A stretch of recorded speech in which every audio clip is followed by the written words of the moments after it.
Dans cette voiture, la première ministre sortante quitte le palais royal.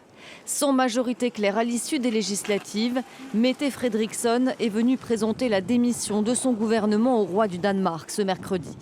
En obtenant 38 sièges sur les 179 du Parlement, son parti, le SPD, reste le premier parti politique du pays, mais il enregistre son plus faible score dans les urnes depuis plus d'un siècle.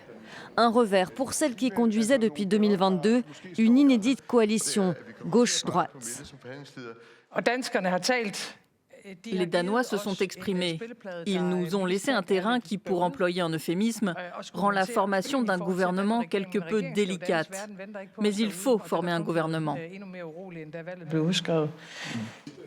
Au total, les 5 partis du bloc de gauche obtiennent 84 des 179 sièges de l'Assemblée. La droite et l'extrême droite, elles, en ont obtenu 77. Les modérés du ministre des Affaires étrangères sortant décrochent quant à eux 14 sièges. Lars Løkke Rasmussen aura donc le rôle de faiseur de roi dans les négociations qui s'annoncent longues et difficiles. Personne ne sait ce qui va se passer maintenant car 12 partis ont été élus au Parlement.